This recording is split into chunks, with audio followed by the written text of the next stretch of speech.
aquí tenemos con nosotros a Ángel Aro, artista multidisciplinar. Comentaros a todos que el Foro de Expertos es un formato de una serie de charlas, coloquio que hacemos con la organización que vamos a ver, la cronología está de debate. Podéis coger una cerveza que ya conoceros la principio. Si queréis, podéis ir cuando queráis, cogeros una cervecita y os vais colocando. Y un poco el objetivo que tenemos con estas charlas, el público, como sabéis, es un poco tratar casos experienciales, ¿no? De gente que tienen ya, nos consideramos personas de éxito, con una trayectoria profesional importante, como es el caso de Ángel, y lo que queremos es establecer un diálogo, ¿no? Y también en el que ellos van a contar un poco, aparte de la trayectoria y un poco cómo han desarrollado el proyecto en el que están inmersos. Una cosa que siempre hacemos mucha insistencia es decir, los tropezones que han tenido, de alguna manera, no es sencillo. Es decir, estar en un proyecto, y mucho menos cuando tiene que ver con el ámbito creativo, es muy complicado. Y a veces necesitamos también escuchar a personajes como ellos para entender que cuando nos pasa a nosotros también que nos flipamos. Entonces, sí, simplemente introducir a Ángel, aunque creo que conocéis todo de sobra, porque luego ya va a dar muchos más datos. Simplemente deciros, Ángel es un artista multidisciplinar, es valenciano. Transcurrió se pasó la infancia realmente en París y luego ya se trasladó con sus padres aquí a Murcia, donde inició estudios de ingeniería. En el año 1979 ya inicia su carrera profesional con la primera exposición y desde entonces pues no va a parar. Prácticamente ha tenido exposiciones en todo tipo de bienales, museos, en todas las ferias de arte importantes, con galerías tanto españolas como americanas. ¿Qué más? Otra cosa muy importante, Ángel, además de la parte, ¿no? La parte como artista multidisciplinar, trabaja mucho la parte de cine como la parte de cine. En la parte de cine, como director de arte, como escenógrafo, danza, ópera, teatro. Y la verdad es que es tan extenso su currículum, la trayectoria. Hay una página web que está muy bien y ellas están las buenas artistas. Tenéis cualquier información añadida porque me voy a quedar sin contando y simplemente sí, porque contaros que ahora mismo está con una institución muy, yo la he visto, me ha emocionado profundamente una institución que está teniendo muchísimo éxito en Segovia, en el Palacio de Quintanar, con Felipe, que es una realmente de cosas muy bonitas. Y que están de estudios de Madrid y Murcia, pues no paras.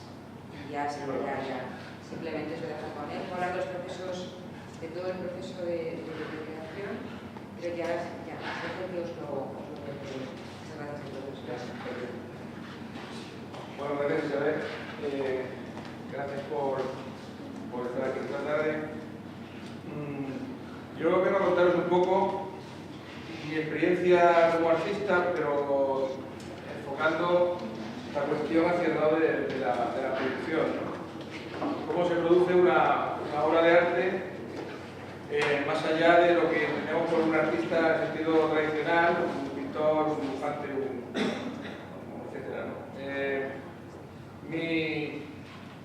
Yo hasta el año 92, por decirlo de alguna manera, me considero un artista en un estadio primitivo. Pintaba, hacía escultura y eso me requería un sistema de producción muy elemental, ¿no? Compraba mis materiales, los trabajaba y luego intentaba venderlos a través de galería o a través de venta directa o intentaba exponer de alguna manera, ¿no? En el año 92 me cruzo con la escenografía de cine. Y bueno, como pasaban las cosas entonces en España, que no veníamos de ninguna formación académica, sino que nos encontrábamos con los nuevos oficios que iban apareciendo de forma espontánea, ¿no? Yo cuando llegué a la escenografía no se estudiaba en España, no era una asignatura arreglada, ninguna facultad ni ninguna escuela de arte.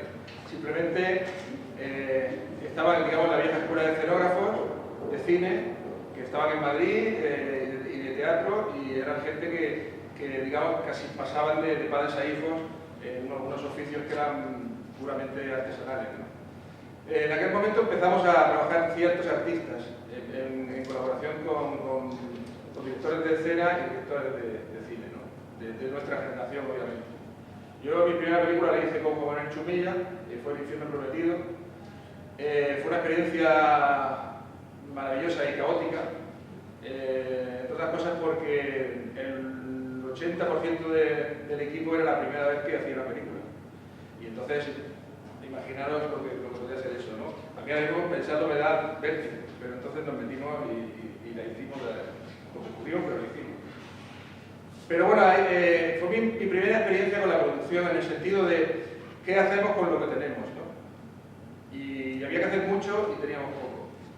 Y entonces empiezas a plantearte cómo tienes que estructurar un trabajo creativo, que para mí hasta ese momento había sido poco más que comprar lienzos en la tienda y pinturas, y ir al estudio y pintar, a trabajar con oficios, trabajar con tiempos, trabajar con calendario, trabajar con presupuestos o con no presupuestos, y todo eso intentar que todo ese paquete de cosas completamente nuevas para mí tuviera algo que ver con las ideas que yo tenía, ¿no? Como es normal, cuando uno empieza, uno es muy ingenuo y tiene ideas muy grandes y planteamientos muy precarios, ¿no?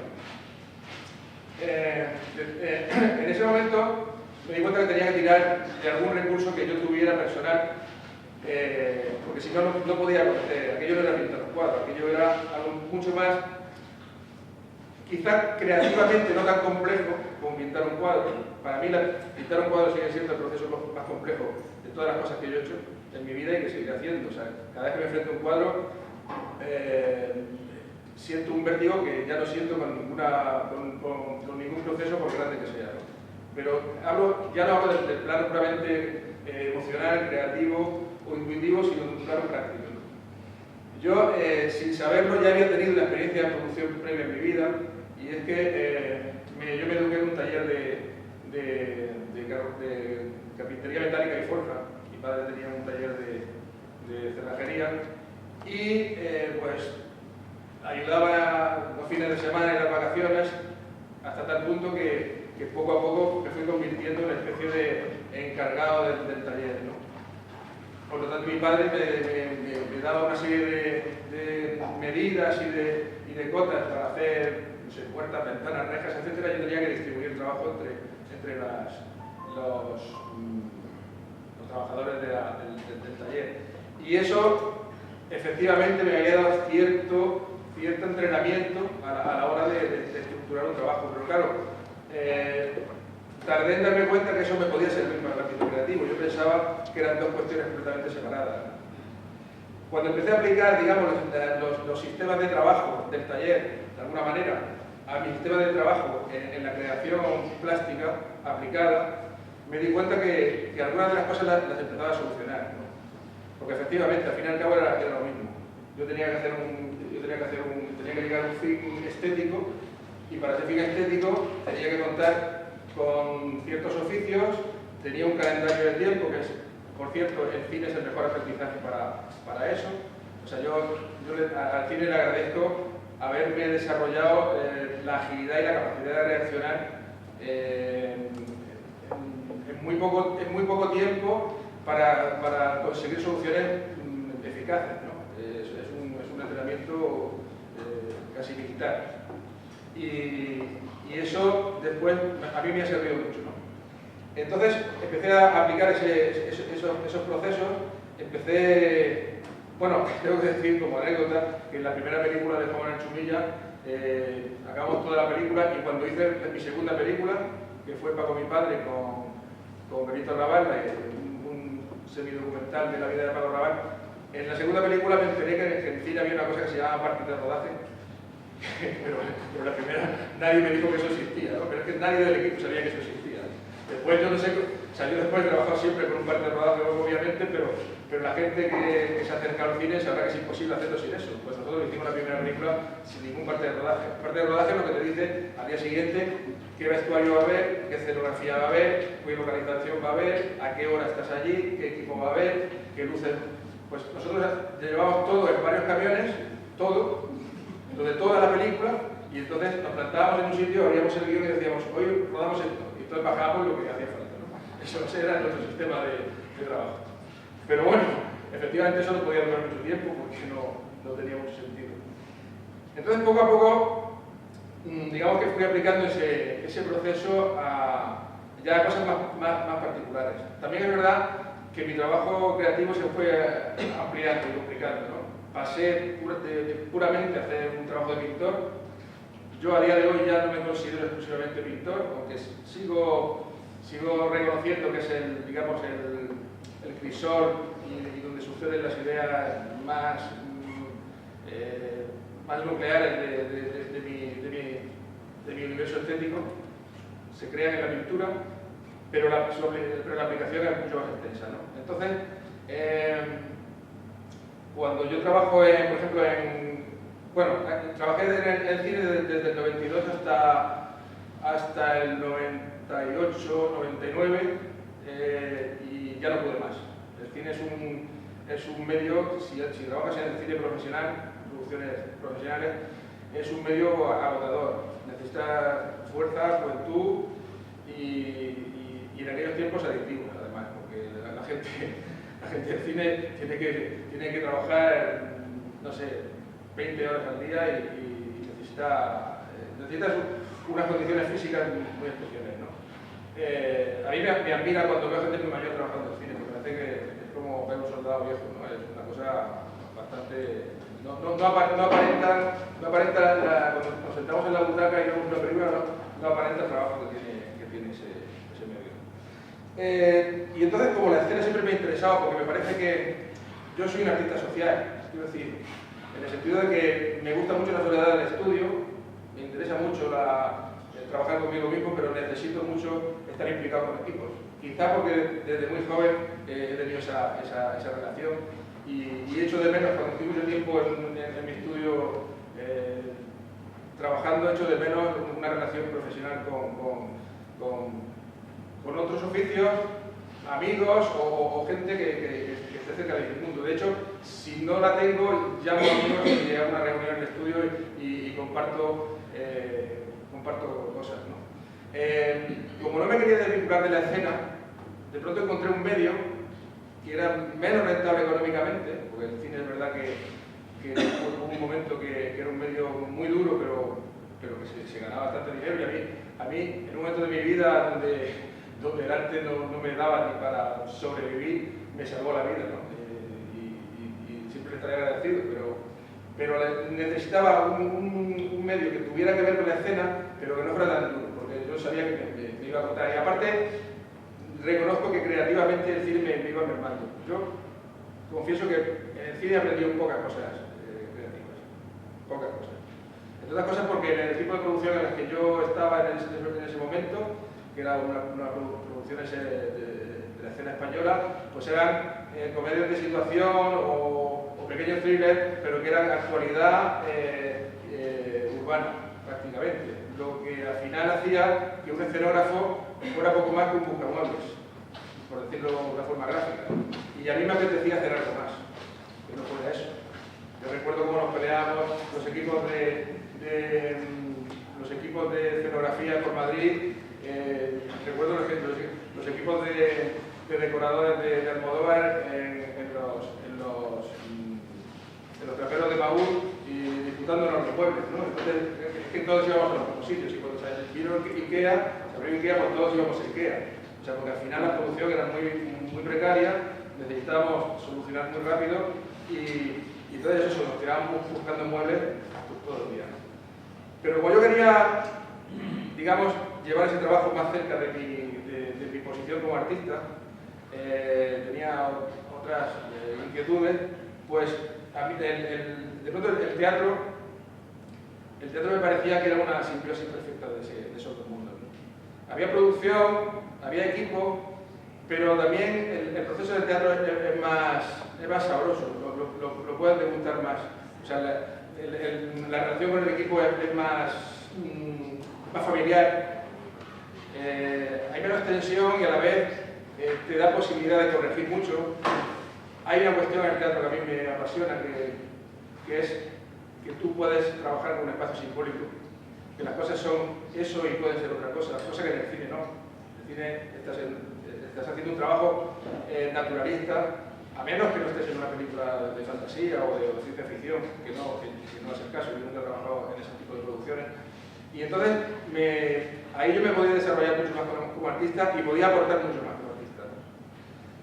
Y empecé una serie de trabajos, también estuve vinculado a un proyecto en San Sebastián, se llamaba el Sarobe Opera Studio, era un centro de artes escénicas que producían sus propias óperas,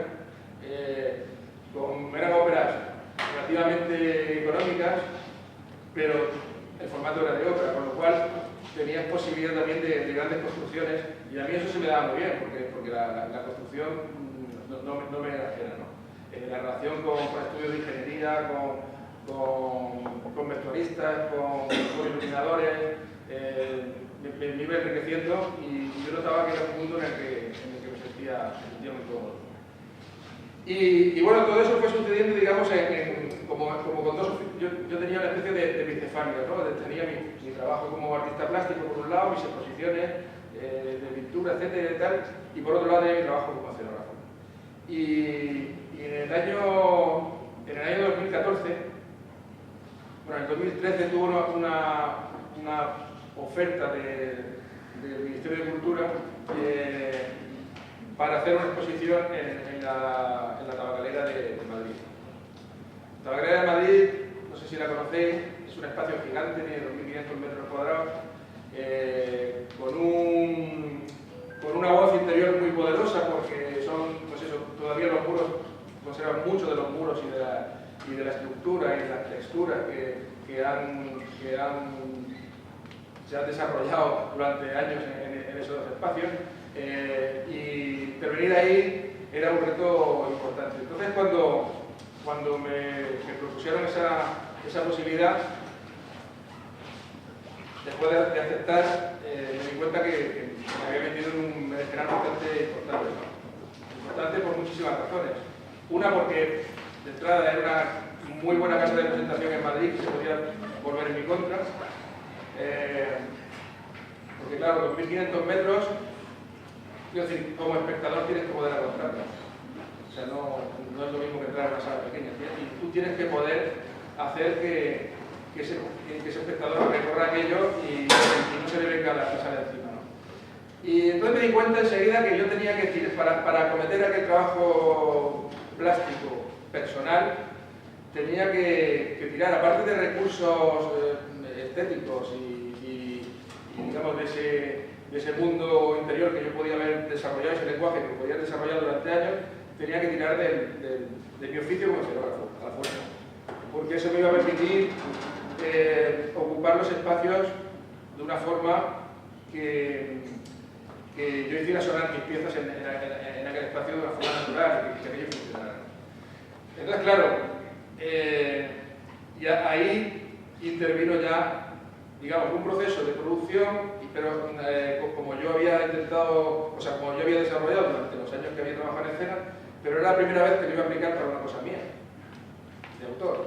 Y una vez que, digamos, por decirlo de alguna manera, me tenía que encargar a mí mismo todo un trabajo de producción que revirtiera en unas piezas que estéticamente me explicaran a mí. O sea, era una especie o sea, así como antes había tenido dos tipos de personalidades artísticas, una de autor y otra aplicada, ahora lo que tenía que hacer era que esas dos personalidades juntarlas en una, pero que una le encargara a la otra un trabajo, ¿no? Entonces tenía que replantearme todo el trabajo y decidir que por fin mis dos trabajos no eran dos trabajos, sino que era uno, ¿no? Y eso también es una decisión como artista, ¿no? Entonces, por ejemplo, yo había trabajado bastante en cine, en vídeo, había ayudado a otros realizadores a trabajar en vídeo, he hecho escaletas de rodaje, en fin, todo lo que es el oficio de rodaje y de preparación de un rodaje, pero siempre lo había hecho para que alguien rodara algo y bueno, yo creo que lo había resuelto con soltura. Me tocaba hacerlo, pero para mí, ¿no? Me tocaba hacer una serie de audiovisuales para mí, me tocaba hacer una serie de escenografías para mí, me tocaba pensar en una iluminación para mí. Entonces, eso trascendía una exposición de pintura como de escultura como yo había hecho hasta ese momento, ¿no? Y bueno, fue un trabajo muy chulo, muy complicado. Durante un año trabajé con un equipo de 20 personas, lo cual convertía aquel proceso en un proceso más allá de creativo, sino que era como una pequeña empresa que tenía un día de nacimiento y un día de muerte, ¿no? O un día de inauguración. Y durante ese proceso, cada persona que entrara en ese trabajo iba a aportar también unas cuestiones personales, particulares, que yo tenía que asumir. En algunos casos lo que me podían aportar esas personas me iba a ayudar mucho, en otros casos me iba a complicar y la decisión era mía en cuanto a si aceptabas esa propuesta que me venían de fuera o no. Entonces, al final, te conviertes no ya en un artista, sino en una especie de director de orquesta, que estás manejando, digamos, cómo suena cada departamento y cómo suena en función de una idea global que el único que la tiene es el tú. Entonces, bueno, aquí en la sala, por ejemplo, está Pepe Gómez, que fue director de montaje de esa exposición, y él sabe de lo que estoy hablando. Y bueno, la verdad es que yo tenía mucho miedo. La comisaria de la exposición, que era mi hermana Julieta, que viene del mundo de la gestión cultural y se hizo cargo de esa parte, digamos, era la primera vez que yo tenía a alguien que se encargaba de la parte económica, que era muy fuerte. Estamos hablando de un proyecto de 150.000 euros, y claro, tienes que manejar ese presupuesto y llegar a una finalidad.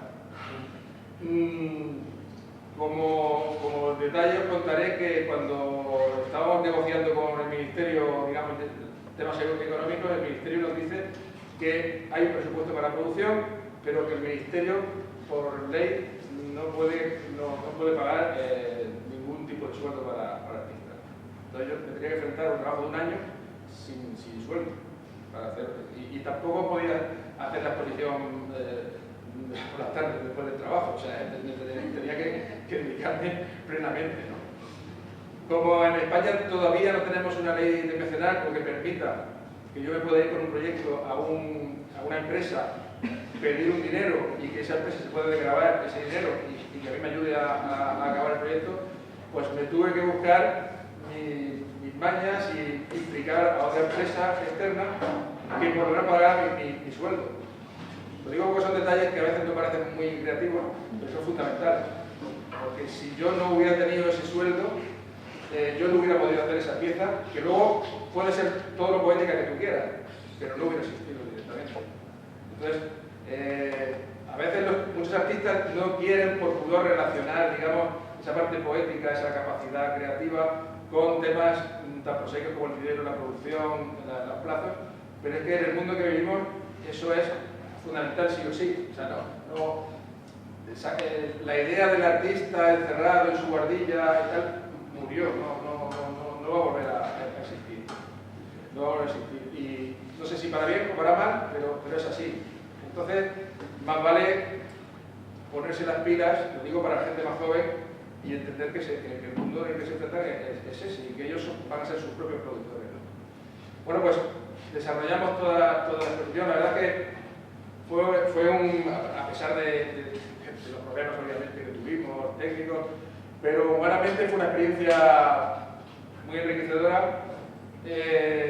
Tanto es así que la gente que está, digamos, el equipo de aquí, yo hice toda la exposición aquí en Murcia, toda la gente que estuvo en los equipos de producción en Murcia, cuando nos fuimos a montar a Madrid, la mitad de ellos se vinieron por su cuenta para seguir porque no querían dejar la producción. Yo ya no podía pagarles esa parte, aunque al final intenté ayudarles como pude, pero es que no se quería perder el final, ¿no? O sea, al final generas una empatía tan grande que te conviertes en una familia que no quieres romper. O sea, eso también aparece esa parte humana que es fundamental para el trabajo. Y bueno, eso también lo aplico cuando hago, por ejemplo, yo viajo bastante, hago viajes de trabajo, últimamente viajo a África Negra, con algunos amigos, vamos a trabajar una temporada, y cuando hago un viaje de ese tipo me lo planteo también de la misma manera. Hago una producción, yo suelo abrir carpetas y libros de cada proyecto, ¿no? Y cuando hago un viaje también abro uno donde empiezo a producir el viaje, y producir el viaje es, porque claro, no es lo mismo un viaje de turista que un viaje de trabajo.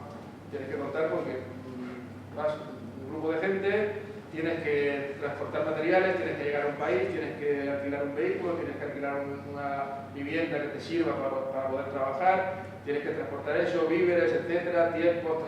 O sea, eso es producción. Y al final, si no lo haces, no vas a poder generar las piezas suficientes para que a la vuelta puedas mostrar un trabajo plástico. Y bueno, pues, nosotros, por ejemplo, claro, como tenemos este hándicap del económico en cuanto a la implicación del mundo empresarial, pues hacemos una cosa que luego, años después me enteraba, se llama crowdfunding. Pero eso lo veníamos haciendo hace tiempo, ¿no? Buscamos empresas, coleccionistas, gente que afina al arte, y lo que hacemos es proponerles un pacto de confianza. Les decimos, nosotros nos vamos a este viaje, vosotros nos dais pues, una cantidad, la que podáis, y a la vuelta nosotros les devolvemos 3 veces esa cantidad en obra a precio de mercado. Con lo cual, digamos que esa confianza se la compensamos con un plus, pero lo bonito es que no solo es una relación comercial o de intercambio, sino que cuando después pones esas piezas, te das cuenta que esa gente que ya tiene sus piezas y que no va a venir a comprar, se llega a la exposición porque siente que el proyecto es algo suyo, ¿no? Entonces, lo digo porque hablar de producción a lo mejor parece frío, pero hay una forma de hacerla de forma que se convierta en una cuestión humana también, ¿no? Y eso me parece que es a lo mejor la particularidad que puede tener la producción creativa, la producción para la creación, con respecto a la producción para hacer, no sé, muebles de cocina, ¿no? Pero lo que quiero decir es que también, en síntesis, los sistemas son muy parecidos, y yo creo que deben serlo. Y a lo mejor en España, que tenemos mucha... Digo en España porque en otros países cercanos ya lo tienen más asumido. Tenemos cierta vergüenza a la hora de relacionar estos dos mundos, como he dicho antes.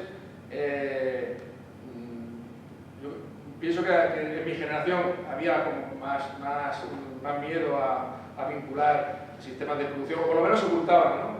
Si alguien había generado una manera de trabajar que no fuera puramente la tradicional y se había implicado como una empresa, etcétera, procuraba ocultarlo. Yo creo que ahora mismo la gente más joven ya lo tiene más asumido, ¿no?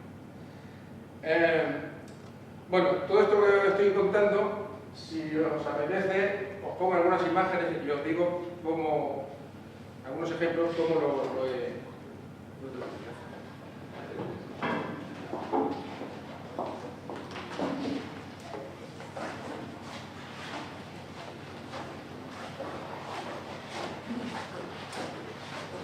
Bueno, deciros que no sé si a mitad de lo que estoy contando alguien quiere interrumpirme y preguntarme algo, lo puedo hacer, porque tampoco quiero lanzar así un speech.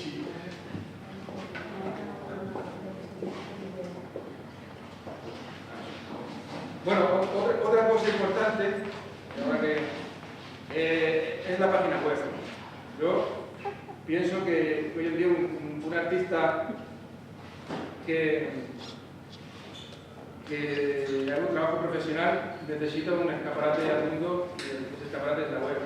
Y la web, por supuesto, tenerla actualizada, ¿no? El otro día el otro día, no sé dónde era, alguien me preguntaba por una exposición, no sé qué, y le dije que se metiera en la web y cuando la vio dice, pues está actualizada, y lo decía con sorprendido, ¿no? O sea, bueno, le he hecho unos ratos, me lo digo un poco de trabajo, pero creo que es fundamental. Es fundamental sobre todo cuando te vas a presentar a gente que no te conoce, ni tiene la obligación de conocerte. Entonces, una buena presentación sencilla, que diga quién eres y lo que haces, está...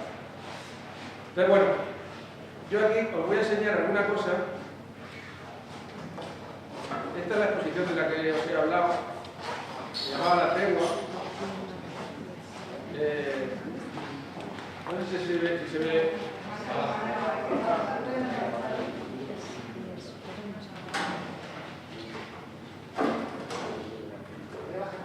Vale, gracias.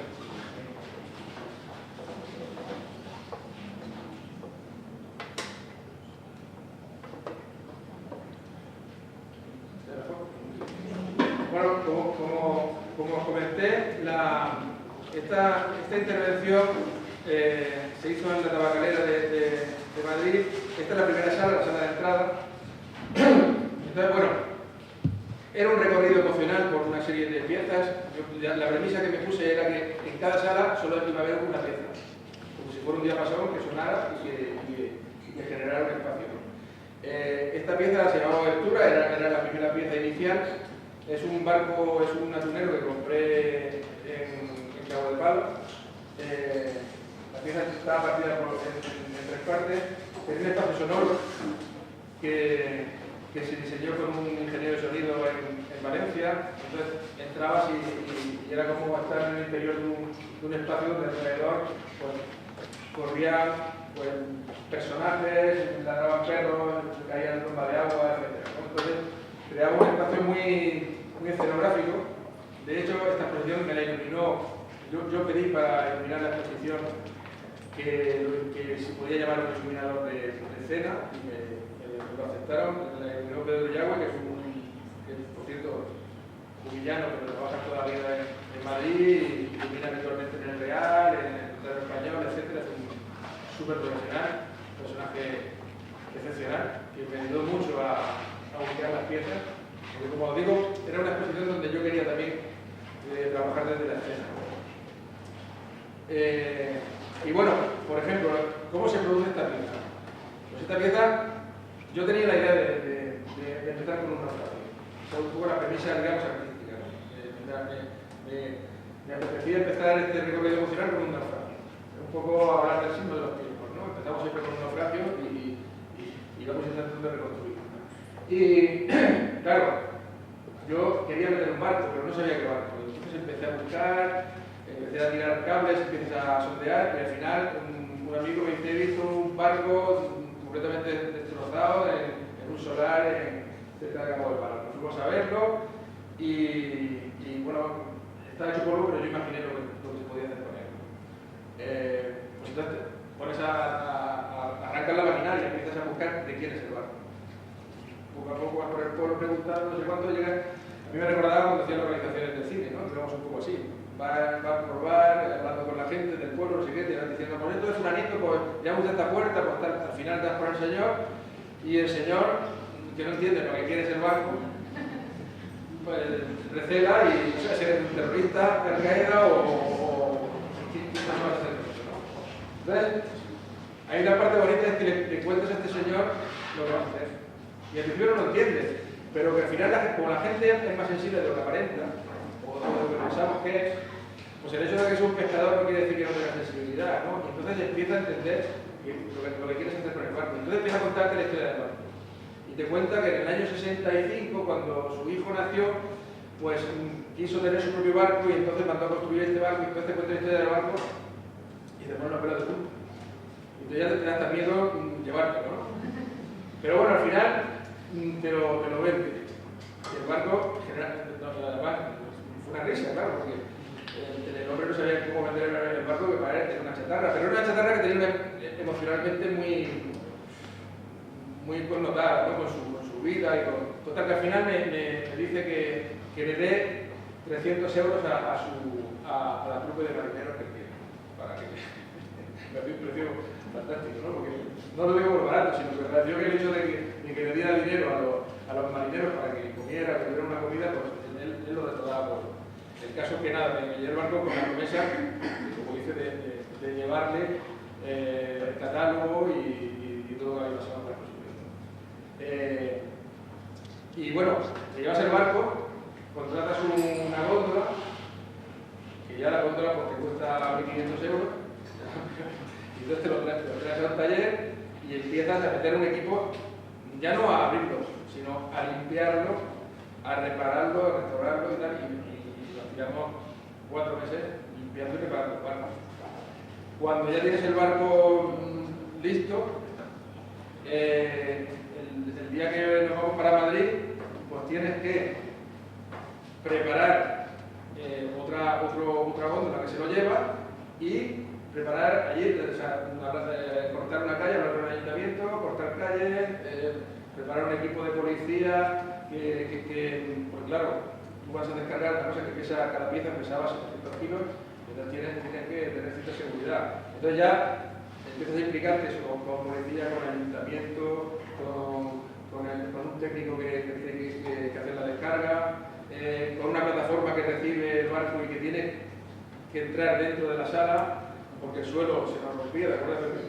Se rompía el suelo, tuvimos que diseñar una plataforma, porque el barco arrastrado rompía las tablas, que ahora, por cierto, puedo tener, por fin. Pero entonces estaba de tablas, y entonces no podíamos meterlo arrastrando, rompíamos el suelo. Entonces, y entró, bueno, tuvimos que ir a medir las puertas y los cortes están dados de forma que pasaban 5 centímetros por cada lado de la puerta de entrada. Bueno, pues todo ese proceso, luego lo instalas, luego cuando lo instalamos, la potencia de luz que tenía la sala no era suficiente para meter los focos que metimos los focos que trajo Yago, que trajo del Real, y hubo que meter una comentita desde la calle especial para iluminar el corazón. Lo digo porque tú entras en un espacio así, ves esta pieza tan poética, te puede emocionar más o menos, pero detrás de eso hay un trabajo, digamos, de teléfono, despacho, oficina, y que hace que eso sea posible. Si no, no puede llegar así, ¿no? Entonces, para una cosa de estas es que es fundamental. Porque, por ejemplo, recuerdo cuando la jefa de sala, cuando llegó el barco, nos dijo, ¿cuánto vais a tardar en meterlo? Y le dije, pues, o 20 minutos o no entramos en toda la noche. Una de dos, porque no había mucho medio. Porque entraba, como lo habíamos diseñado, o se complicaba aquello y no podíamos entrar. Cortaron la calle a las 12 de la noche porque claro, hasta las 12 el camión tuvo que estar dando vueltas por Madrid. O sea que... Yo me estaba bien, ¿te acuerdas de nuestra construcción? Yo creo que se ha quedado grabada. Sí. Vamos a meter el barco porque el pollo que montasteis fue interesante. Sí, fue muy rápido al final. Llegamos por lo menos a la plataforma, pim, lo metimos. Yo estaba sorprendido. Pero... Fue como arrancar un buque en el seguro. A ver. Bueno, esta es una pieza más convencional para aquella exposición. Una pieza que se llama Narciso, era una pieza de 2,20 metros que estaba colocada en el aire a 70 centímetros del suelo y solo se veía a través del reflejo de un espejo de tercero que había en el suelo. Entonces, bueno, vale, tú eso lo diseñas y lo tienes en la cabeza y haces tu dibujo, pero luego tienes que aquí, bueno, fue Pepe el que se encargó de todo ese montaje, de cómo esa pieza se suspendía en el aire y se quedaba a la altura que se tenía que quedar, sin que se moviera y para que los espectadores pudieran entrar y lo movieran de forma cómoda.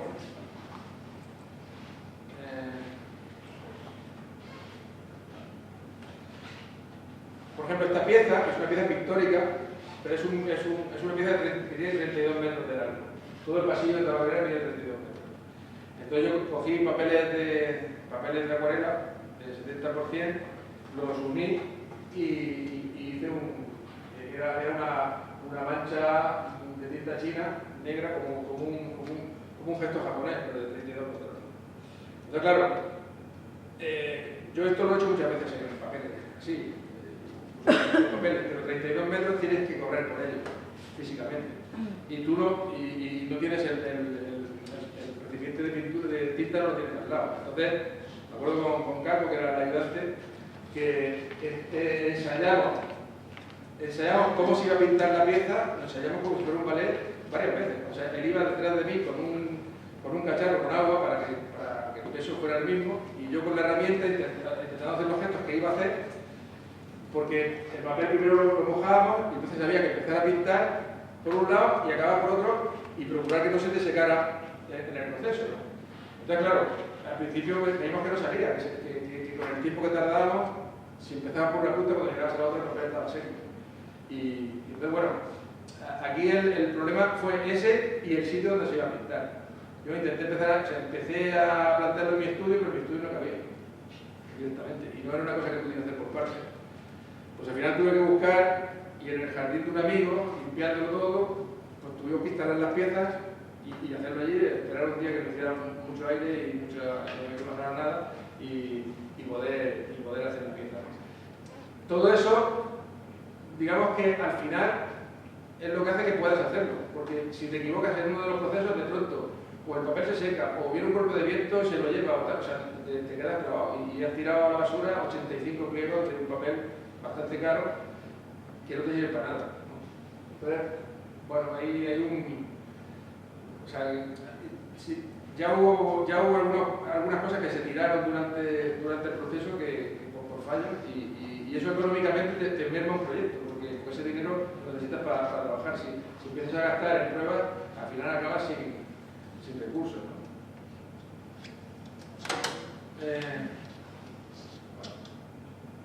Hay una pieza, te lo voy a enseñar en el vídeo porque es más, si no se entiende. Bueno, igual algunos la visteis aquí en Verónica, que era Estrella del Norte, el tren.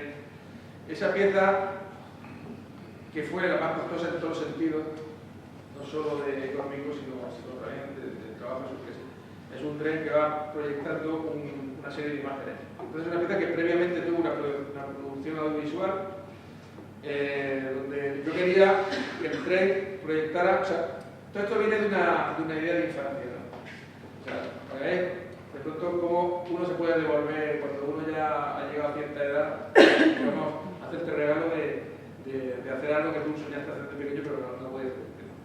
Yo cuando era pequeño vivía en Francia, vivía en París, como ha dicho Isabel, y cuando los veranos veníamos a ver a mis abuelas y tal. Y entonces no estaban las autopistas que hay ahora por los Pirineos, sino que estaban aquellas carreteras de árboles, ¿no? los platanos estos grandes. Entonces a mí me encantaba por la noche, cuando mi padre conducía de noche y yo me quedaba despierto y imaginaba que lo que el coche veía, o sea, lo que yo estaba viendo, no era que el coche avanzaba, sino que el coche estaba parado y los faros lanzaban una película. Era una especie de fantasía infantil con la que yo jugaba. Y una de las primeras cosas que pensé cuando me dieron el encargo de exposición y vi la sala, cuando vi ese espacio, pensé enseguida en terminar esa pieza. Claro, eso es un primer momento germinal, donde tú tienes una idea poética en la cabeza, pero cómo recorrer eso y hacerlo de una forma autónoma. Entonces, yo sabía que la pieza iba a hacer eso. Para rodar esas imágenes, sabía que tenía que hacer yo había trabajado con cámara car, que lo que se usa para hacer películas, ¿no? Pero claro, cuando te pones a alquilar un cámara car, y yo necesitaba pues por lo menos 15 días de cámara car, y un cámara car te cuesta del orden de 300 400 euros diarios de alquiler, ¿no? Entonces, claro, no me podéis permitir en esa producción ese aparato. Por ejemplo, es un ejemplo para que veáis cómo resolver. Entonces, pues tiramos de ingenio. Y un día, probando con una ventosa de estas de cristalero, me di cuenta que si juntaba dos grupos de ventosas con un anclaje y ponía la cámara encima, pues pegábamos la cámara al capó del coche y desde dentro, con el mando de distancia, nos podíamos enfocar y hacer todo tipo de cosas. La probamos y vimos que no tenía ningún tipo de oscilación ni movimiento, y con eso rodamos todo. Claro, teníamos cámara car, al final, cámara car subió al techo, estaba en la puerta, hicimos todo tipo de rodajes y nos ahorramos pues un pastón. Y y para lo que queríamos funcionaba. También es verdad que las cámaras que usamos ahora permiten eso. Cuando yo empecé en el cine con la Harry Fred de 40 kilos, tú no podías meter eso sobre un soporte de ese tipo porque se caía. Pero bueno, hicimos eso y una vez que lo teníamos, empezamos la construcción del tren. La construcción del tren, pues es bueno, lo cuento rápido y lo pongo, es un tren que pesa 500 kilos, la vía tiene 20 metros por 10, y para mover ese tren, el tren en la cabecera lleva un motor de 1,5 caballos de una verificadora, lo cual significa que ese tren no va con pilas, hay que alimentarlo con electricidad de 220. Claro, no podía meterle un cable que atrapa el tren, entonces le metimos en la corriente a la vía, cada vía era un motor, y con una catenaria cogía la corriente, pero entonces seguridad la normativa de seguridad de dispositiva, en la sala nos dijo el jefe técnico que no podíamos meter 220 a la vista, no es normal, si alguien viene se queda pegado. Entonces ahí entró un ingeniero electrónico que desarrolló un sistema por el cual llegaba a una caja que tenía unas cosas que yo no sé explicar, llegaba a 220, de ahí salía a 48 voltios, que era el máximo permitido, entraba en las vías, pero 48 voltios no movían la máquina. Entonces, cuando entraba adentro, había otro aparato, que tampoco sé explicar, que devolvía los 220 a la... Podría ser que era carísimo, pero no sé exactamente lo que hacía. El caso es que hubo que inventarse todo un sistema para poder transformar la luz, la energía de 220 a 48 y 48 a 220 de nuevo y poder darle alimentación. Entonces, claro, yo siempre pensaba lo mismo. Cada vez que me aburría de estar en estos procesos como mecánicos, de gestión, no sé cuánto, decía, pero ¿qué coño hago yo haciendo estas cosas? Yo soy un artista, ¿no? Pero al final, claro, te das cuenta que si no pasas por ahí, no acabas concretando una idea que finalmente es una idea poética, pero que necesita de ese proceso para llegar a consumarse. Bueno, os pongo un poco para que veáis de qué iba.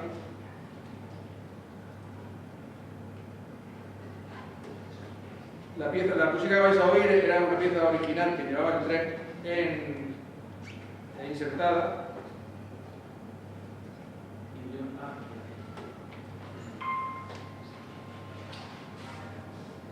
Vamos a llevar.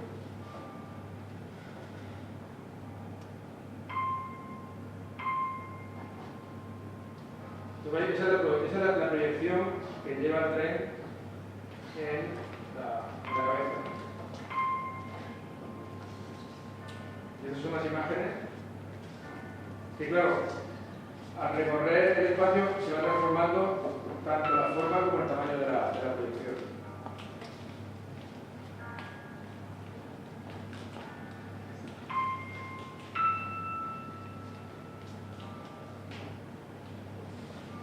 Y entonces era un poco aquella idea que yo tuve de pequeño, era que realmente el vehículo va descubriendo el espacio por donde va a pasar. Luego las imágenes tenían un tratamiento digital que las convertía en una especie de espectro, un poco jugando con la idea del cine mudo, el cine expresionista, que igual es un mundo que me interesa.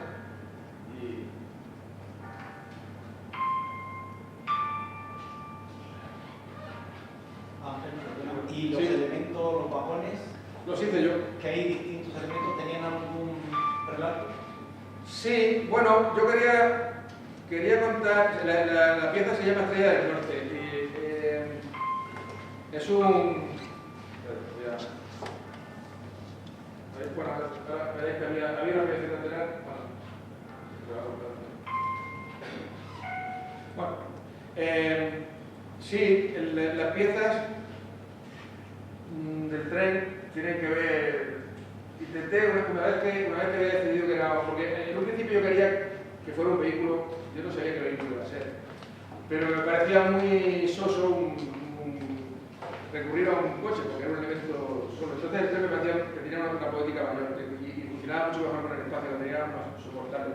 Y estaba muy bien porque se escondía detrás de los soportales y volvía a salir, ¿no? Entonces, había visto una película, que es una película de justo después de la Segunda Guerra Mundial, en el momento en que los americanos y los rusos todavía son aliados y producían cine juntos, ¿no? Y hay una película que se llama Estrella del Norte, que cuenta la historia de un tren alemán que viene cargado de soldados que viene a invadir un pueblecito de Ucrania. Y una película además protagonizada por una de las niñas de estas provincias del cine americano de los años 40. Bueno, el caso es que me gustaba mucho esa idea del tren que recorre Europa, ¿no? Porque bueno, el tren tiene mucha carga poética, en el sentido que puede ser una pieza, el tren es un elemento que vincula civilizaciones, que transporta materiales, que genera riqueza, pero también fue un vehículo terrible para la invasión de ciertos países durante la Segunda Guerra Mundial, ¿no? Y entonces me parecía que tenía esa dualidad, era algo emocional, pero también era inquietante. Y me parecía que el tren tenía que ser que llevar esa proyección. Y le puse Estrella del Norte por esa película, porque me pareció muy emocionante, en un momento de utopía, ¿no? donde todos los aliados pensaban que iban a construir un mundo perfecto para los siglos, ¿no? Y después, muy poco tiempo después, puede ser. Pero bueno, esa es una parte, digamos, ya de esas cosas que uno tiene en libreta y que va notando, pequeñas ideas que son como emociones particulares que luego al final las aplican. Es decir, las piezas las hice yo, ¿no? Sí, porque yo hay una parte o sea, yo he trabajado en procesos, digamos, industriales, en talleres, etc., y yo sé hacerlo. Es verdad que hubiera sido una locura hacerlo todo. Entonces hay una parte que era como más mecánica, que la encargué, como eran las villas, etcétera, toda la parte de banco.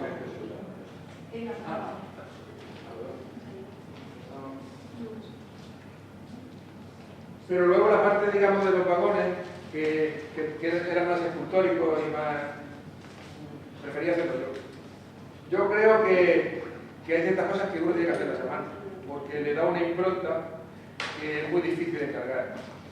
O sea, yo trabajo con oficios y, digamos, al final también tú tienes que saber, entre comillas, educar a los oficios, en el sentido siguiente, que tú la primera vez que llegas a un cerrajero, por ejemplo, y le encargas una cosa y no ha trabajado nunca para este tipo de cosas, ya está acostumbrado a hacer pues, puertas, ventanas o un puente, pero al final tú no trabajas con esos pesos ni con esas estructuras. Entonces tienes que educarlo en el sentido de decir, bueno, esto es un proyecto artístico y hay cosas que hay que simularlas. Bueno, esto no puede pesar 2.000 kilos. Entonces tiene que saber que lo tiene que hacer con un tipo de material que no es, que va a simular el material que se usa habitualmente, pero no puede ser el mismo. Entonces, bueno, yo hay partes que prefiero hacerlas yo, porque me ahorro todo ese debate y toda esa explicación, y al final, además, durante el proceso, yo hago variaciones que él no la va a poder hacer, porque al final lo que va a hacer es lo que le encargue, pero no se va a salir del guión. Y yo sí me puedo salir de mi guión. Entonces, es fundamental, en una pieza así, que digamos, la parte de los vagones, de la parte más poética y más escultórica, la desarrolla el artista. Bueno,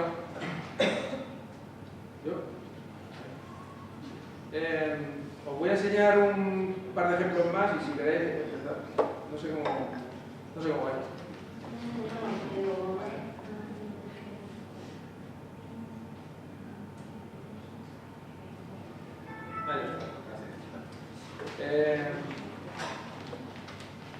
Después, en el campo puramente de la escenografía, yo lo que he procurado últimamente es hacer lo que podríamos llamar de alguna manera escenografía de autor, ¿no? Si eso se puede decir, en el sentido de no ser meramente un constructor de espacios para la escena, sino que trabajar con el director de escena aportando piezas que son de mi autoría, ¿no? y que él trabaja con ellas. Por ejemplo, cuando hicimos El sueño de la razón de Buero Vallejo con la compañía ferroviaria, la escenografía era una cosa muy básica, eran unas sillas, un espacio, una mesa y una silla y tal, pero el grueso era una producción previa Bueno, la escena cuenta lo siguiente, cuenta los últimos días de Goya en la Quinta del Sordo y cuando Goya pinta la famosa pintura negra, ¿no? Entonces, bueno, en las acciones los personajes hablan de los cuadros. Eso siempre se representó desde el año 70 que lo estrenó Bueno con unas grandes reproducciones de los cuadros y de los que están ilustrados ya está.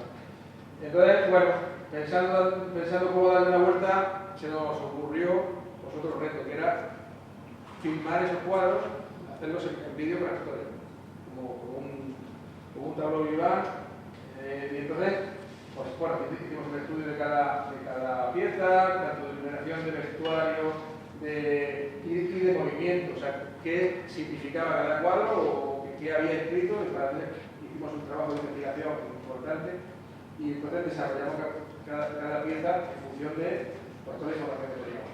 Lo que os voy a enseñar es un teaser, en el sentido de que eran 12 piezas, pero las 12 piezas aquí están unidas como un ejemplo, ¿no?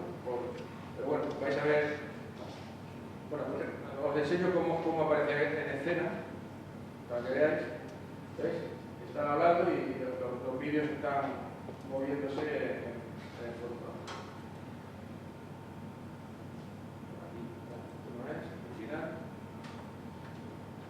Y estos son imágenes de los vídeos. Pero bueno, pongo el vídeo para que veáis.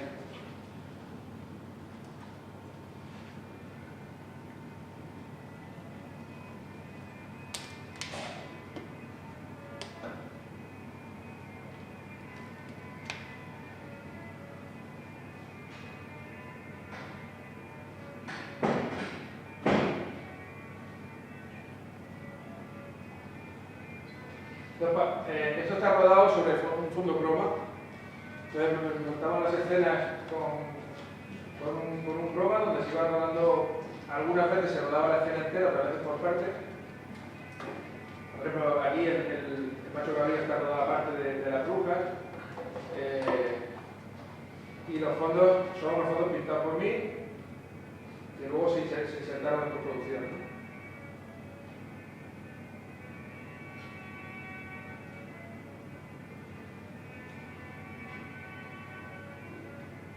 Entonces, esto fue una producción previa, porque los actores tenían que ensayar los movimientos del vídeo, o sea, iba sincronizada de alguna forma la acción. Entonces, hubo que producir previamente toda la parte audiovisual para luego poder ensayar la obra con los actores.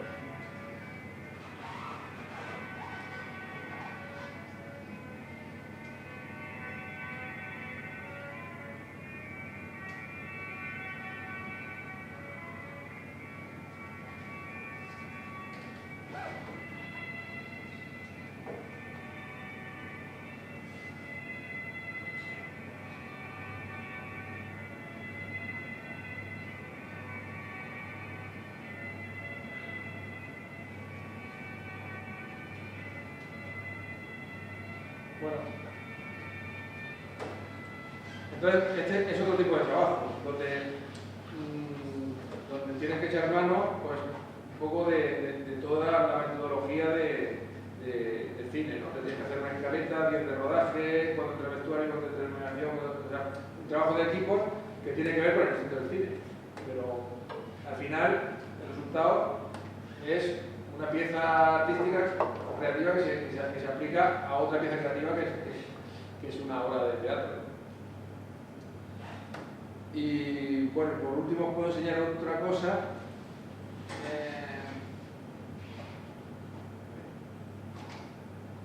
Por ejemplo,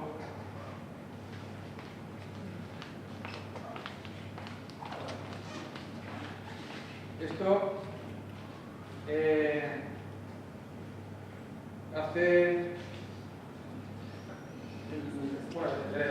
a primeros del año pasado, Lina Tour es una violinista utilizada en barroco, una de las primeras violines de España ahora mismo, es una mujer que graba con un gramofón, un recorrido internacional impresionante, y ella había visto La Tregua en Madrid en su momento, entonces estaba muy fascinada con la exposición y una vez que vino aquí a tocar la Murcia, ella sabía que yo estaba aquí y a través de un amigo común bueno, nos contactó y me dijo que ella quería hacer un vídeo promocional de un disco que iba a salir sobre Corea. Y quería que hiciéramos algo juntos y tal. Entonces, bueno, yo llevé la música a un viaje que hice a Sudáfrica y durante el viaje pues iba tomando notas y cuando volví pues empecé un poco ese trabajo de producción, dónde lo vamos a rodar, cómo se va a construir, qué equipo necesitamos mínimo, porque los recursos eran muy limitados, lo pagaba ella misma, era una cosa de producción propia. Y bueno, hicimos esto al final, esto lo realizó nuestro querido Joaquín Claret, que quiera, y entonces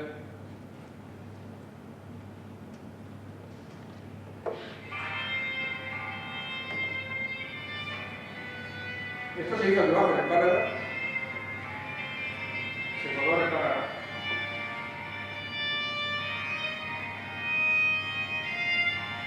Entonces la idea era jugar con dos elementos, ese falso cubo, que es un pantojo y un cono que iban cambiando de...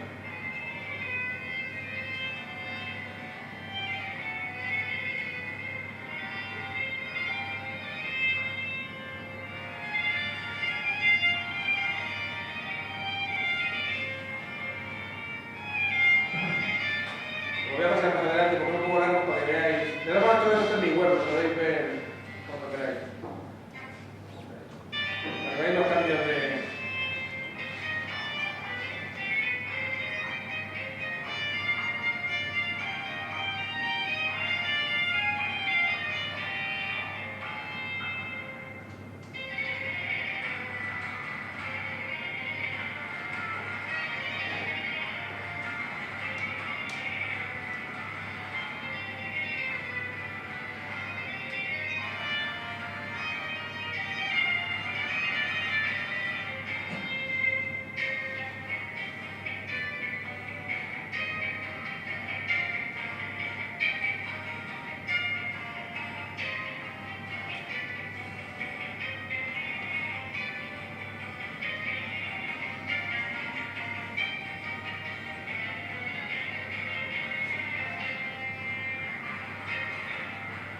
Luego cambio.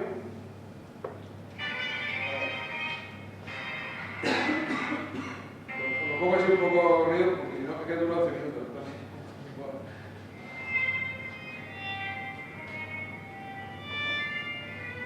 Entonces la idea era con el mismo espacio ir creando una narración visual en torno a la pieza, ¿no? Que es una folía que se va repitiendo un esquema.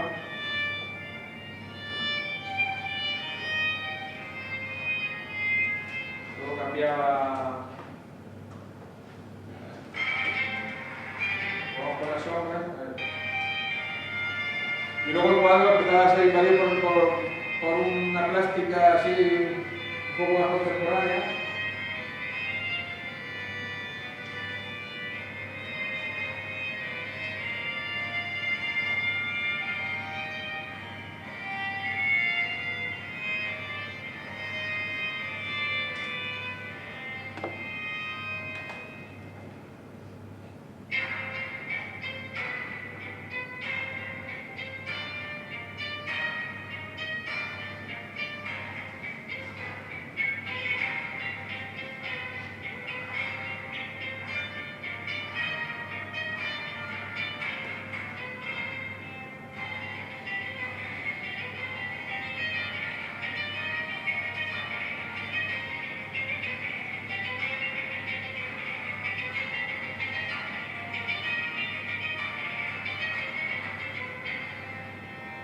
Y bueno, acababa la cosa un poco...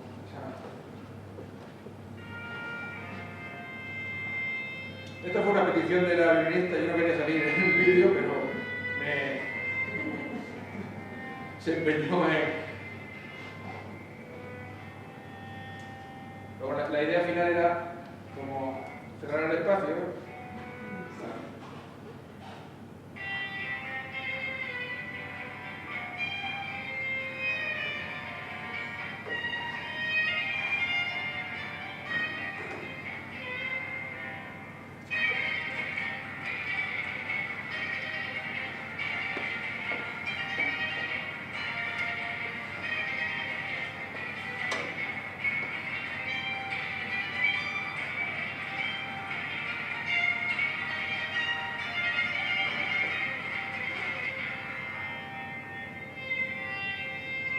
y así lo podéis ver si os interesa nada. Este es un tipo de trabajo donde es un encargo, pero a la vez es como un encuentro entre dos artistas.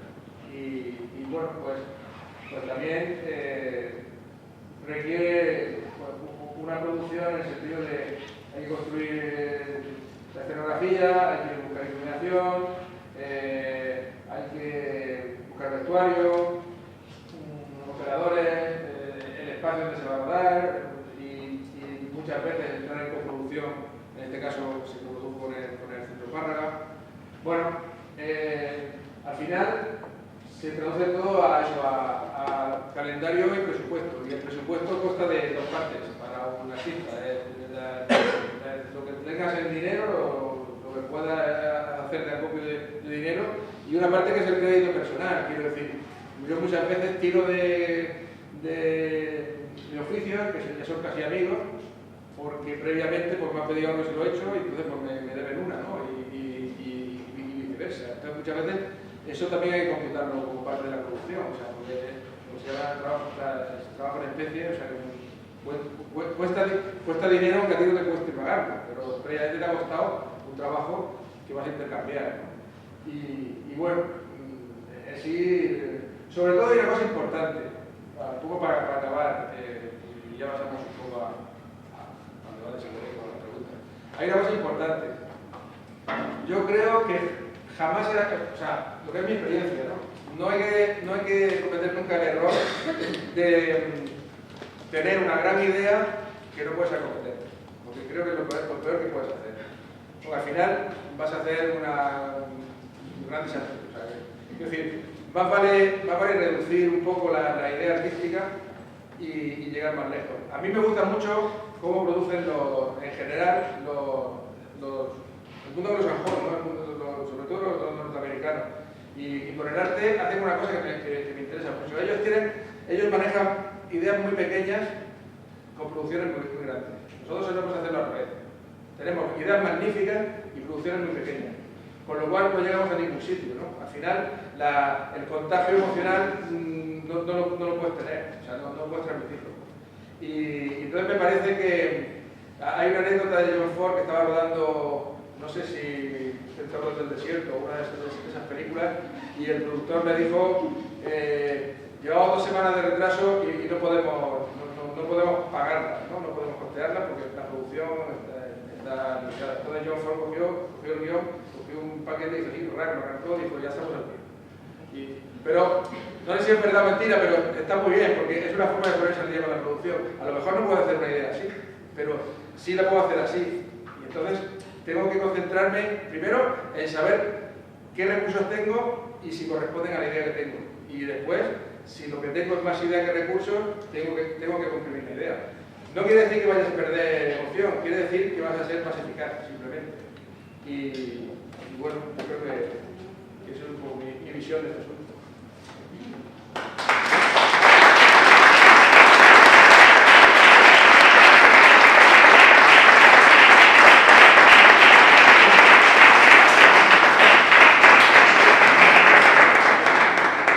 No sé si queréis preguntar algo o plantear alguna pregunta, pues estoy encantado.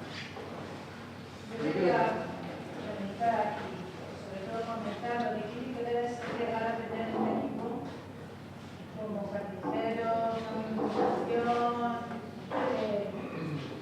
llegar a eso, yo creo, sacar un poquito de cartas dentro del trabajo de escenógrafo, ¿no? Sí. Empezar a tener los contactos que luego te han servido para el trabajo que necesitaba.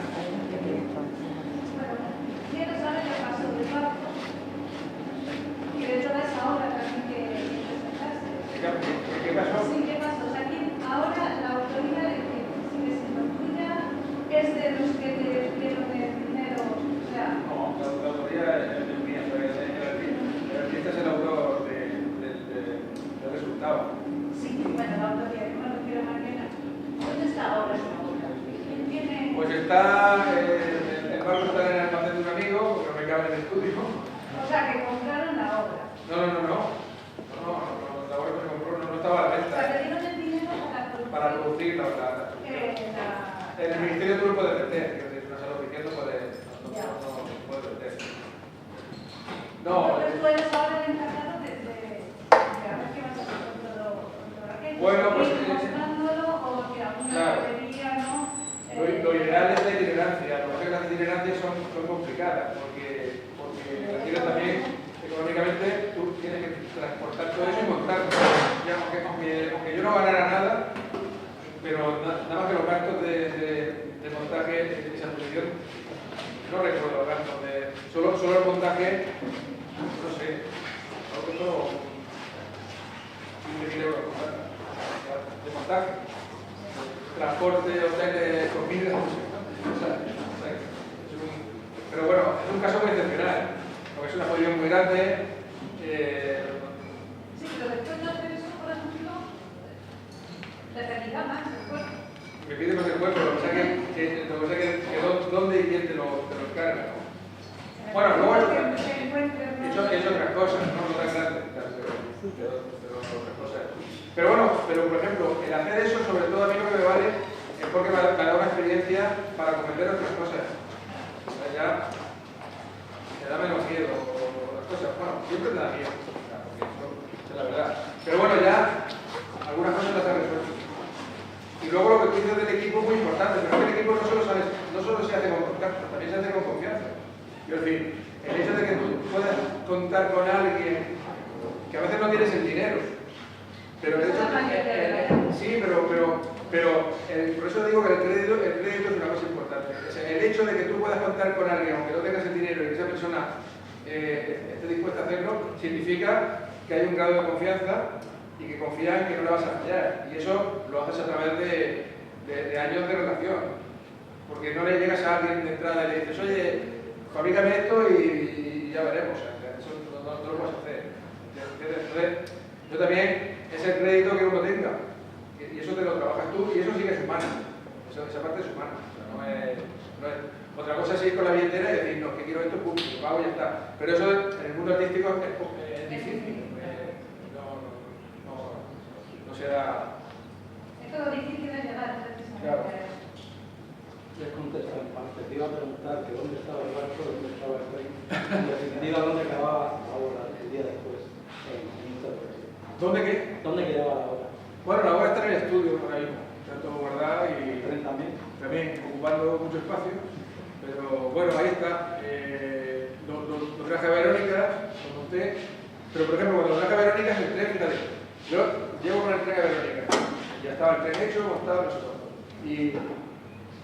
Pero cuando llego, me di cuenta que la disposición de Verónica, por la disposición de Verónica, el tren no podía girar en el sentido que estaba girando toda la carrera.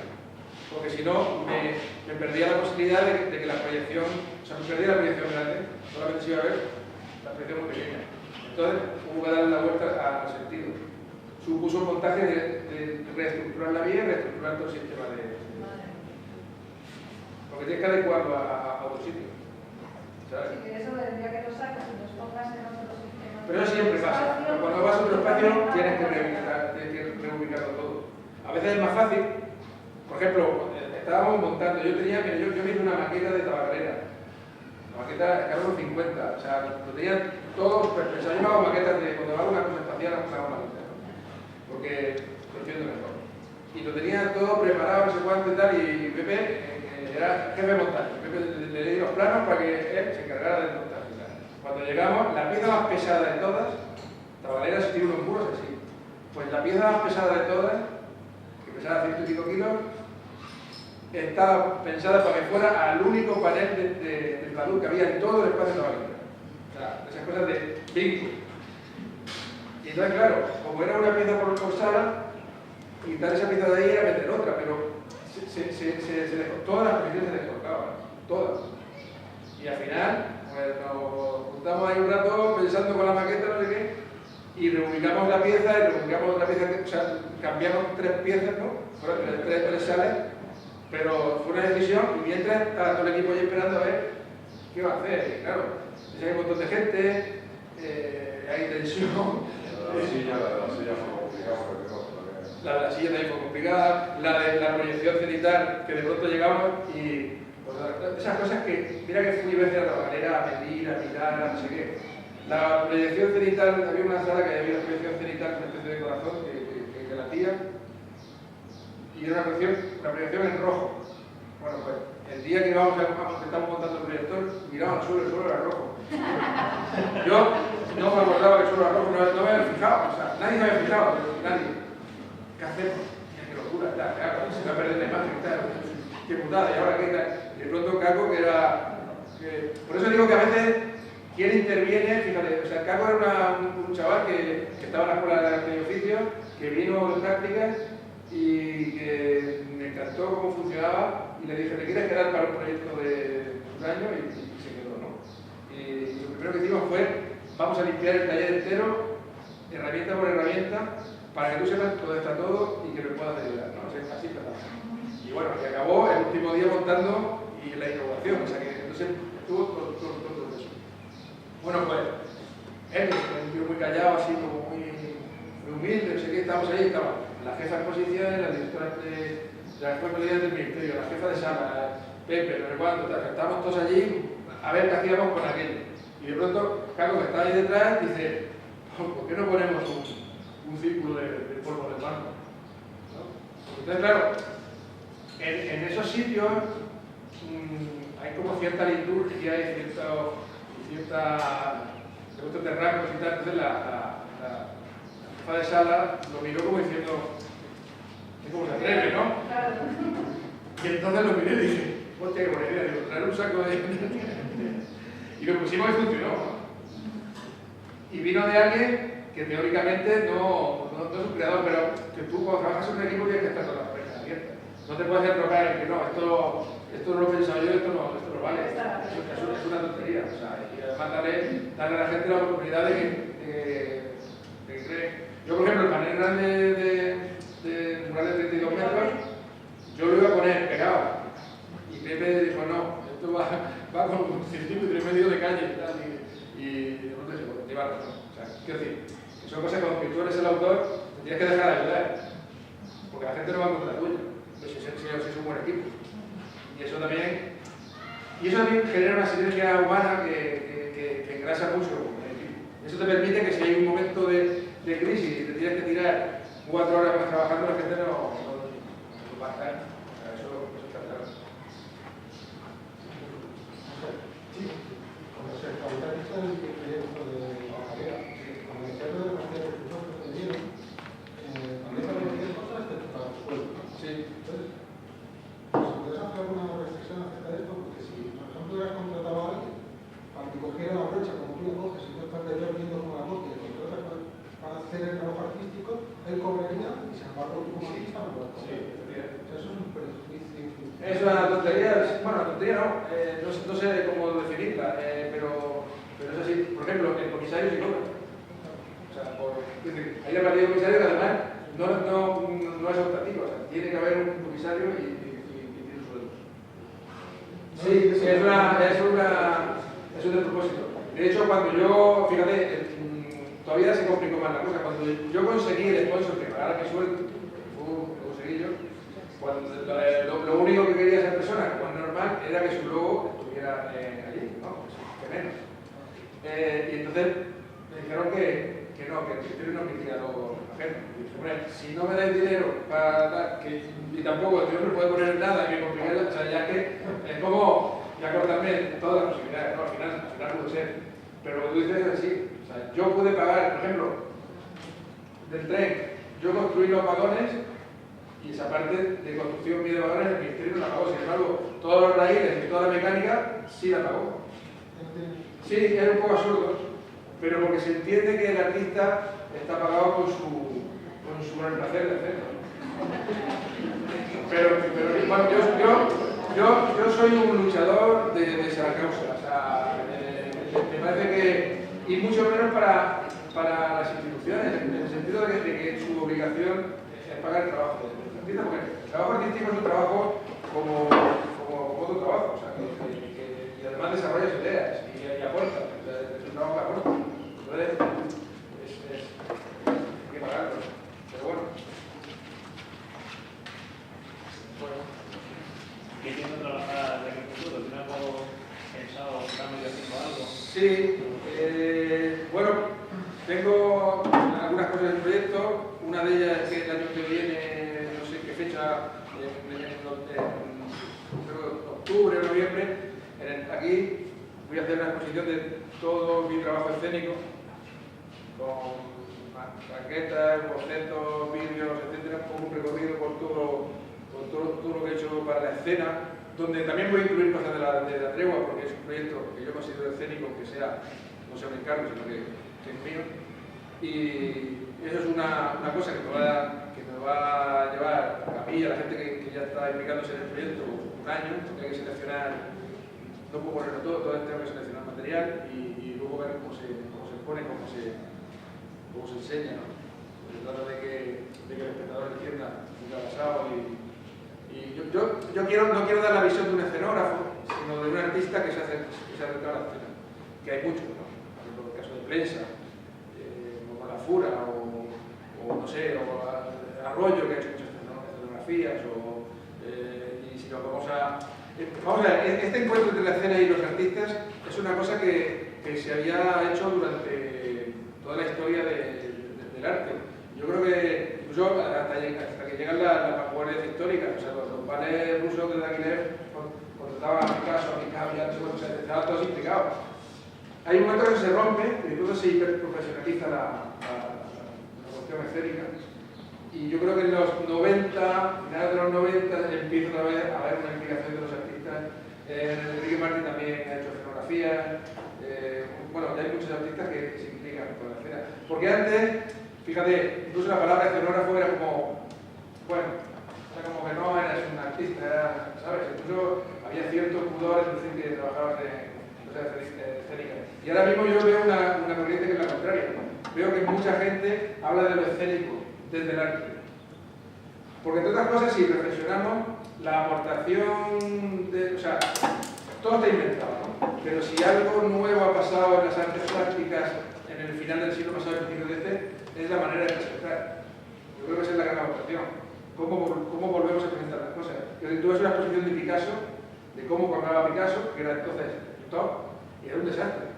O sea, porque no había planteamiento expositivo. O sea, era un montón de cuadros allí, no sé qué, con unas cortinas detrás y ya está. Y no se echaba de menos montaje. Tú ahora mismo cualquier artista que se precie un poco tiene montaje. O sea, sabe cómo equilibrar una pared, sabe montar aquí una peana con una luz. O sea, todo eso es presentación, es escena, después de la escena, ni más ni menos. Y entonces, bueno, es una cuestión que ya no podemos obviar. ¿Y el trabajo en África tiene que ver también con artesanos y gente de allí o más individual? No, el trabajo en África es más introspectivo. O sea, y aparte yo en África lo que procuro es hacer un trabajo de pintor puro. Por muchas razones. Primero porque es como, para mí ir a África es ir a muchos sitios, ¿no? Es ir a de dónde venimos, no solo sociológicamente, sino también artísticamente. O sea, yo soy un enamorado de la vanguardia del siglo pasado, de la vanguardia de entreguerra, de todo lo que abrió esa gente, ese campo, esa generación. Y toda esa generación nace por la influencia de África.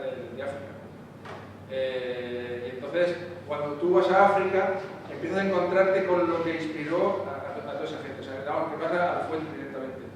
Lo que pasa es que, claro, te encuentras una África que ya está contaminada. Y entonces te encuentras con una África que tiene como una especie de efecto de rebote o como una cosa de ida y vuelta. Y es que ellos contagiaron esa vanguardia nos han educado y al final ellos han tenido que venir a influenciarse de esa contaminación para crecer y desarrollarse dentro de un campo, digamos, campo internacional del arte. Quiero decir, los artistas africanos que quieren entrar en el arte internacional o en el Star System, o como se quiera llamar, tienen que empezar a asumir ciertas premisas que vienen del arte occidental, pero que nacieron con la influencia de ellos, ¿no? Es una especie de bucle que verlo allí en directo es muy interesante. Por ejemplo, hay una cuestión muy curiosa. Cuando Eiffel construye la Torre Eiffel había viajado por África y había visto que triangulando con palitos se hacían torres muy altas, muy sólidas y muy ligeras, ¿no? Y entonces, en ese momento, claro, en Europa la ingeniería seguía todavía con estructuras de piedra, de acumulación, y la Torre Eiffel no deja de ser la inspiración de ese tipo de estructuras, ¿no? de esa ingeniería primitiva. Lo que pasa es que, claro, él en vez de coger palitos, pues lo fabricó industrialmente con metal, ¿no? Sin embargo, es curioso cómo Picasso y Brancusi, por ejemplo, que se influencian de las máscaras africanas en los años 30, en el Trocadero, que está justo frente a la Torre Eiffel, no prestaron atención a la Torre Eiffel, pero porque en aquel momento un ingeniero no era susceptible de contagiar a las artes plásticas. Hoy día sí, pero entonces no. Entonces tuvieron que esperar a que vinieran las máscaras para contagiarse, ¿no? de ese tipo, de esa manera de construir y de crear espacios. Pero bueno, yo cuando voy a África voy a pintar, porque me gusta volver a esa cosa primitiva, telúrica, orgánica, tocar el suelo, estar todo el día allí en bañador a la orilla de un río con los papeles en el suelo y que les llueva los papeles. Si vas a África y te pierdes eso, pues entonces, ¿para qué vas? Es decir, que tiene mucho que ver con volver a la pintura como un acto muy primitivo. De hecho, lo que tengo ahora mismo en Segovia son los juguetes que he ido desarrollando durante 10 años en esos viajes. Que no es un proyecto pictórico. Entonces son juguetes hechos a la manera o inspirados en ese tipo de forma de hacer de los niños, y a la vez es cómo hacemos los juguetes aquí hace 50 años. ¿Y eso se puede ver en la web? Sí, sí, sí. ¿Puedes ponerlo? No sé qué, bueno, se va. Es que se va a ver mal, ¿no? Bueno, buscarlo en la web, porque se llama Fonitracker. Yo he visto algunas cosas, los cohetes. Se llama Fonitracker. Y es eso, ¿no? Hoy estaba viendo un vídeo de un sociólogo francés que ha dado una serie de conferencias en Madrid, no me acuerdo el nombre, pero decía una cosa muy interesante. Decía que el problema de nuestro mundo contemporáneo con respecto a la infancia es que cuando el niño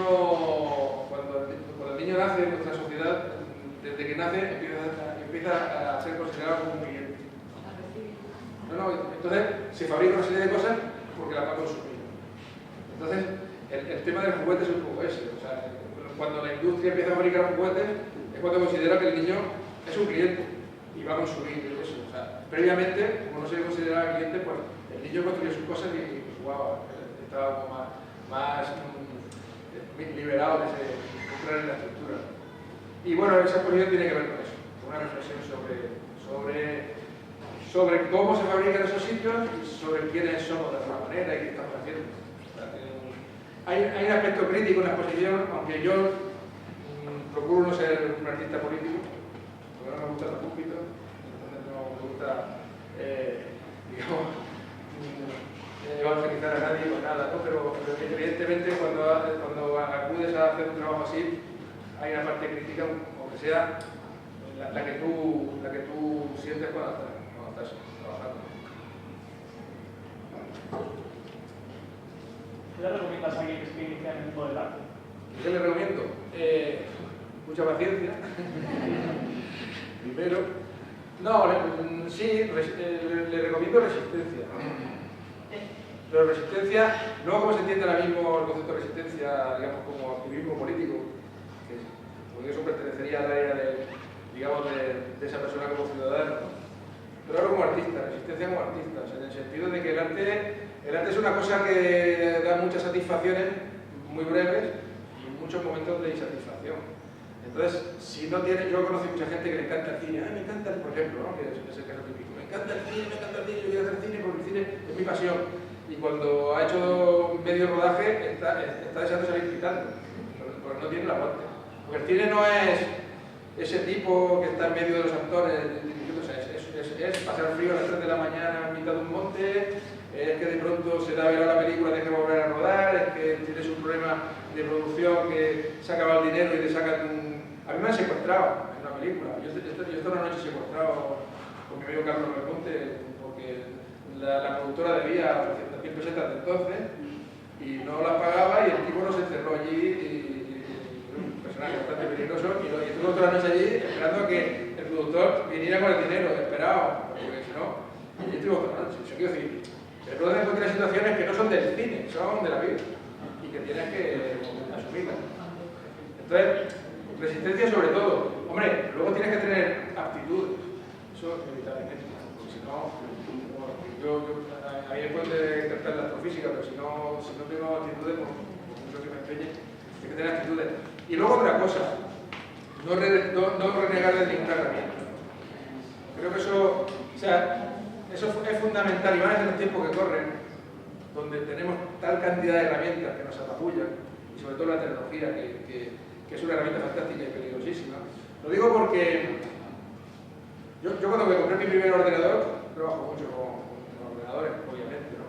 Y cuando compré mi primer ordenador, no sé si os acordáis que había una palabra que pasaba cuando era la pantalla, ¿no? Tú le podías poner lo que quisieras. Y yo le puse a mi ordenador, le puse, solo soy una estúpida máquina. Para que lo supiera, ¿no? Porque no quería ser esclavo suyo. Yo siempre he pensado que estas cacharras son esclavos, no deben seguir siendo. Yo en ese sentido soy bastante clasista, que me parece que tienen que estar ahí en su sitio. Porque si te comen, al final vas a crear un trabajo mimético. A veces hay muchas cosas que son muy interesantes, que dices, joder, este tío que hay que verlo, pero se ha currado esto y tal, pero yo siempre me planteo una cosa, digo, pero esto le pertenece. Quiero decir, ahora mismo tenemos la capacidad, cualquier estudiante de Bellas Artes tiene la capacidad de hacer un Andy Warhol como lo hacía Andy Warhol. Igual, técnicamente igual. No sería peor. Pero le pertenece a ese alumno de Bellas Artes hacer esa obra. O sea, eso que Warhol tuvo que recorrer toda su vida para llegar ahí, le pertenecería hacerlo a alguien que acaba de... Aunque pueda técnicamente hacerlo, yo creo que no. Es una cuestión moral. Es una cuestión de preguntarse qué me pertenece y qué ofrezco yo. ¿Cuál es mi oferta a mi entorno, a mi tribu, a mi sociedad, ¿no? Y entonces esa es la mayor pregunta. Y a partir de ahí, ¿cuál es mi oferta? Tengo que saber qué herramientas necesito para hacer eso. Ahora, si yo me fascino porque lo único que sé hacer es comprarme el último aparato que genera esa textura, que por cierto, una vez que tú lo hayas generado y otros 10 como tú se hayan comprado el mismo aparato y tengan la misma textura, os vais a ver luchando por defender esa textura como propia con 10. Es un problema, ¿entiendes? Entonces, yo recomiendo su resistencia y saber lo que quieres contar y con qué herramientas.